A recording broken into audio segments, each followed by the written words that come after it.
When most scientists talk about progress in their field, they speak about small, incremental changes that slightly, gradually improve our understanding of how the universe works. But when we think about the biggest advances in scientific history, they often occur in revolutionary leaps, completely overthrowing our previously held views of how the universe works. In particular, revolutions like special relativity and general relativity, quantum mechanics and quantum field theory, and the Big Bang and cosmic inflation completely overthrew our prior picture of how things actually behave. As the holy grail of physics, many have long sought a theory of everything, seeking to explain every particle, phenomenon, and interaction in all the universe within a single framework, and possibly even with a single equation. Many attempts have famously been made in the past. Theodore Kaluza added extra dimensions, attempting to unify gravity with electromagnetism. Bryce DeWitt and John Wheeler pioneered approaches to a quantum theory of gravity. A slate of physicists, including Howard Gyorgy and Shelley Glashow, proposed unifying all the forces of the Standard Model in grand unified theories. And string theory seeks an even grander prize as an attempt at a true theory of everything. Thus far, these and similar ideas have failed to lead to a discovery of new physics or to observations that bear out their predictions. But could that all change with the field of positive geometry? There's no shame in taking a big swing when it comes to any endeavor in life, and attempts at a theory of everything certainly count as swinging for the fences. Positive geometry has a chance, but it's got a long road ahead of it. Here's why. When it comes to the particles and interactions that govern the universe, at least as we understand the universe today, there are two separate and incompatible ways that we presently make sense of our physical reality. On the side of gravitation, we have Einstein's general relativity, our classical theory of gravity, where mass and energy curve the fabric of spacetime, including allowing it to expand or contract, and that curved spacetime then dictates how matter and energy move through that spacetime. And over on the side of particle physics, we have the Standard Model of elementary particles, dictating the properties of the quarks, leptons, and known bosons present in the universe, as well as the interactions that occur between them, the electromagnetic, weak nuclear, and strong nuclear forces. We know how to perform all of our calculations in both of these frameworks, in general relativity for problems involving gravitation, and within quantum field theory, using the background spacetime dictated by general relativity, for problems involving the other three forces. This allows us to calculate most of the phenomena that occur in our universe, but there are a few gaps in what we can explain, which further motivates the quest for a better, more comprehensive theory. In other words, for a theory of everything. We don't know what dark matter or dark energy is, nor do we know why our universe has more matter than antimatter. We don't know why the Standard Model particles have the masses that they do, or why those masses are so much lower than the Planck scale. We don't know when a particle goes through a double slit, how its gravitational field behaves. And we don't know, when you get very close to a very dense source of mass, like a black hole, how any of the fundamental forces behave.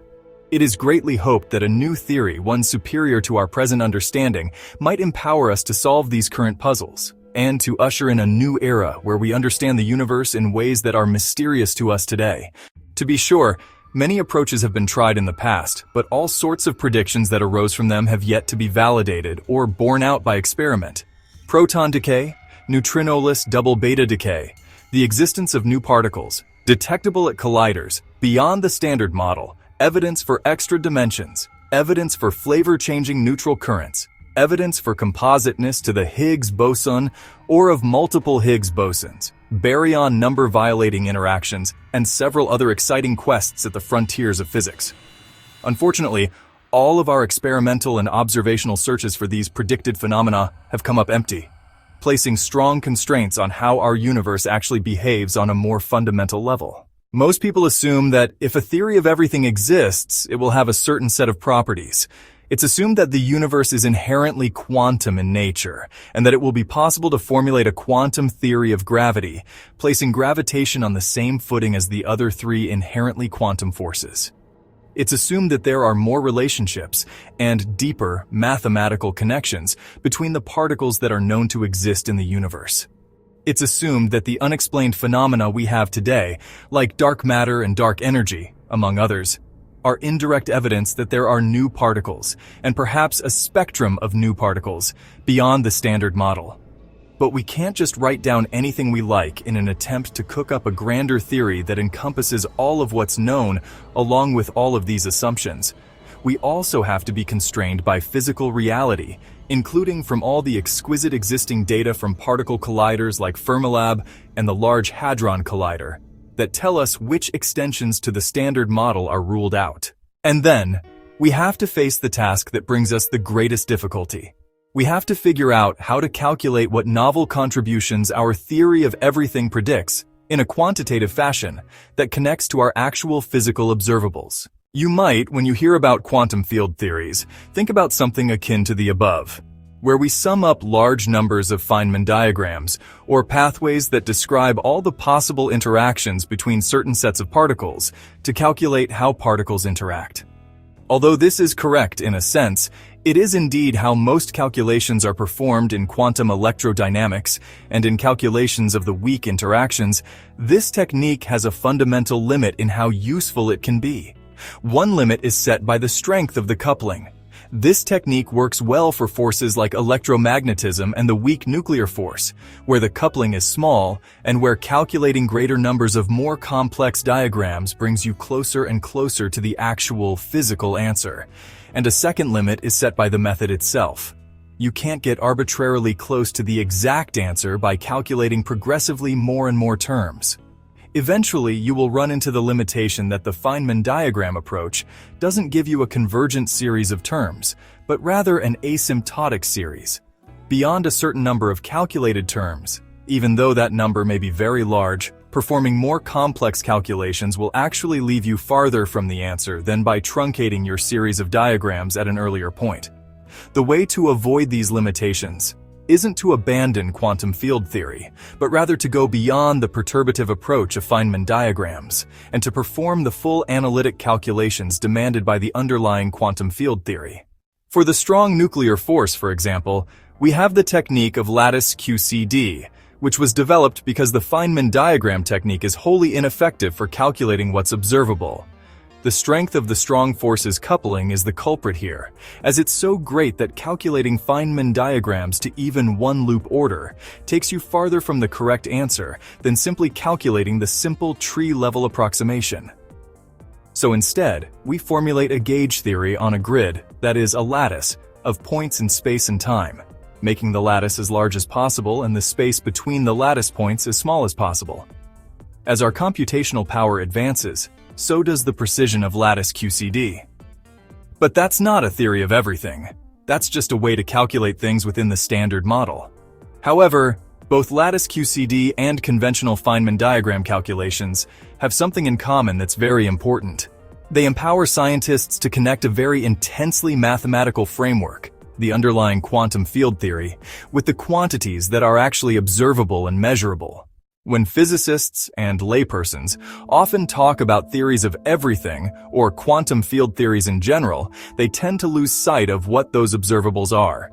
And in most cases, they're dominated by two things: cross-sections, or the likelihood of having a specific process take place during a scattering interaction, and scattering amplitudes, or the probability of the outgoing quantum wave being related to the incoming plane wave of the pre-interaction particle.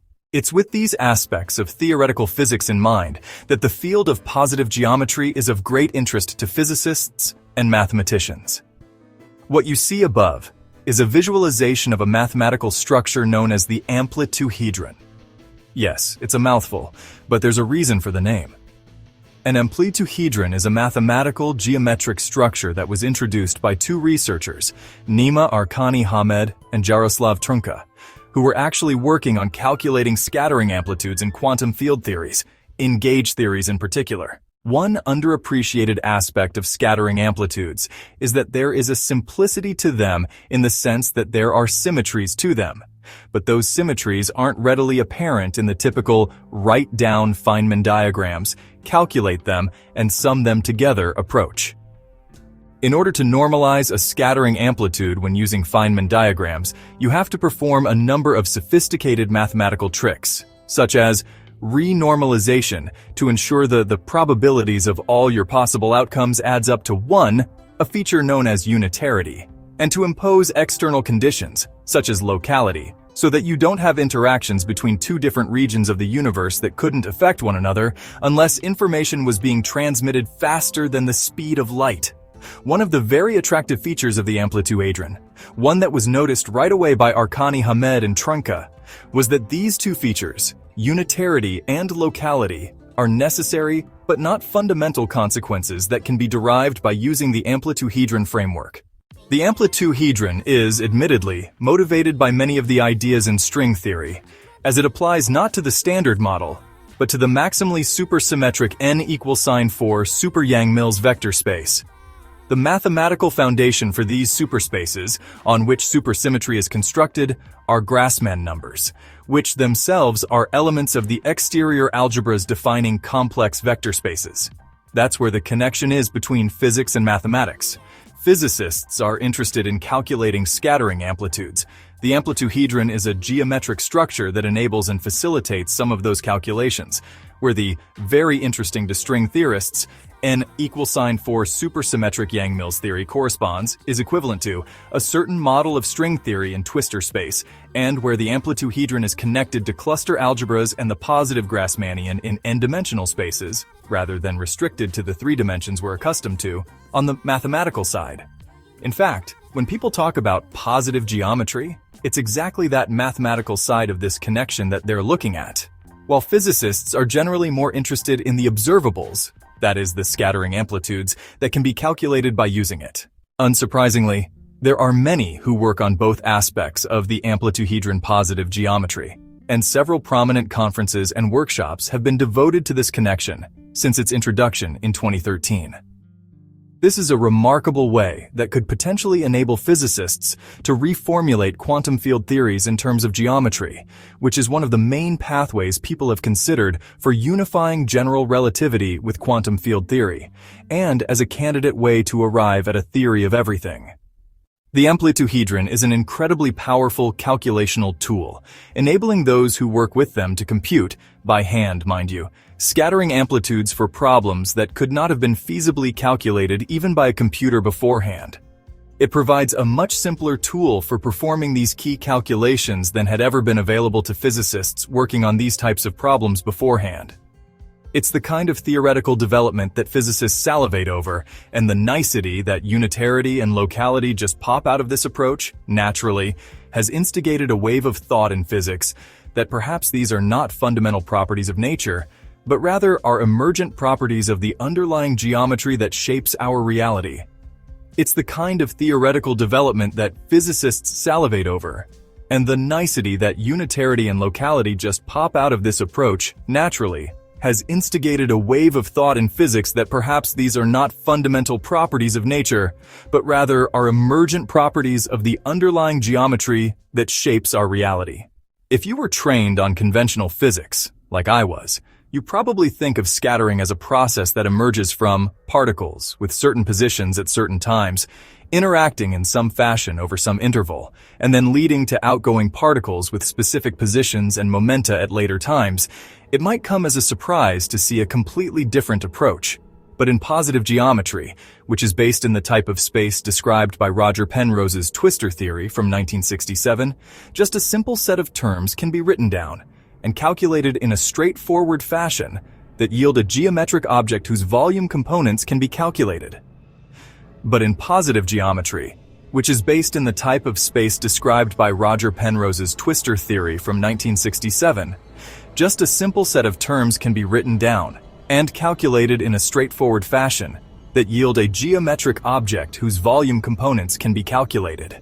That's what the positive Grassmannian is, and that's where the connection between the mathematics of positive geometry and the physics of scattering amplitudes comes in.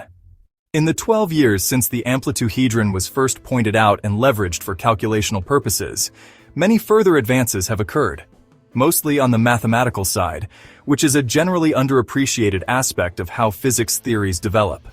In particular, key developments in the mathematical tools surrounding algebraic geometry, combinatorics, and the theory of D-modules are all helping the field of positive geometry flourish and leading many to uncover surprising connections to the world of physics, from particle physics to cosmology.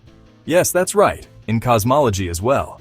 Sure, we might live in a universe with 3 spatial dimensions and 1 time dimension, and the field of positive geometry works explicitly in higher dimensional mathematical spaces only.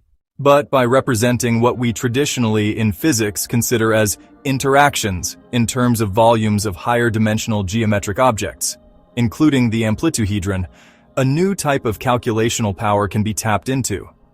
Cosmological polytropes, themselves positive geometries, can help physicists understand what types of signatures might appear in leftover relics from the Big Bang, including the large-scale galaxy distribution in the cosmos and the light from the cosmic microwave background, to learn about and reconstruct the physical laws that led to the birth of our universe as we know it.